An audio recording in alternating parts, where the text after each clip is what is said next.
భారీ జన సమూహంతో కార్యకర్తలతో కలిసి కర్నూలులో తెలుగుదేశం పార్టీ అసెంబ్లీ అభ్యర్థి టీజీ భరత్ నామినేషన్ వేయడానికి ర్యాలీగా బయలుదేరారు. నేడు గురువారం కర్నూలులో కర్నూలు ఓల్డ్ బస్టాండ్ నుంచి కర్నూలు మున్సిపల్ కార్యాలయం దాకా భారీ ర్యాలీ నిర్వహించి అనంతరం కర్నూలు మున్సిపల్ కార్యాలయంలో కర్నూలు నియోజకవర్గం రిటర్నింగ్ అధికారి భార్గవ్ తేజకు తన నామినేషన్ పత్రాలను అందజేశారు. అనంతరం కర్నూలు నియోజకవర్గ రిటర్నింగ్ అధికారి భార్గవ్ తేజ భరత్తో ప్రతిజ్ఞ చేయించారు. ఈ సందర్భంగా టీజీ భరత్ మాట్లాడుతూ కర్నూలులో టీడీపీ విజయం ఖాయమని, టీడీపీ పార్టీ గెలిస్తేనే కర్నూలు అభివృద్ధి చెందుతుందని, తాగునీరు సమస్య కర్నూలులో లేకుండా చేస్తామని చెప్పారు.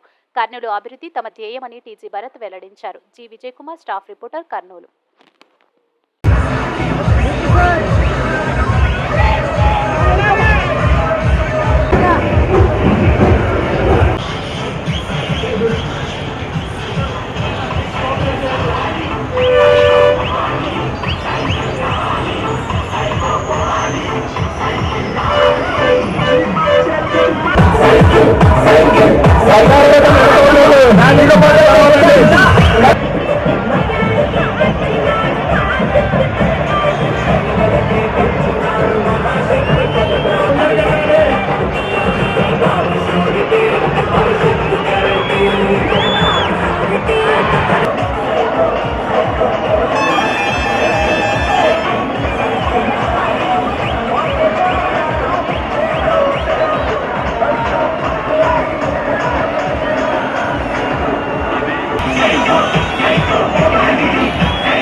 ఇక్బాల్ సారు, సోమశెట్టి వెంకటేశ్వర గారు, తర్వాత కూటమి నుంచి జనసేన పార్టీ వాళ్ళు, ఎంఆర్పిఎస్, బీజేపీ, లోక్ సత్తా వీళ్ళందరూ కూడా నాకు వచ్చి ప్రపోజ్ చేయడము, వాళ్ళ బ్లెస్సింగ్స్ తీసుకోవడము, కూటమి వాళ్ళ నుంచి బ్లెస్సింగ్స్ తీసుకోవడము చాలా ఆనందంగా ఉంది నాకు.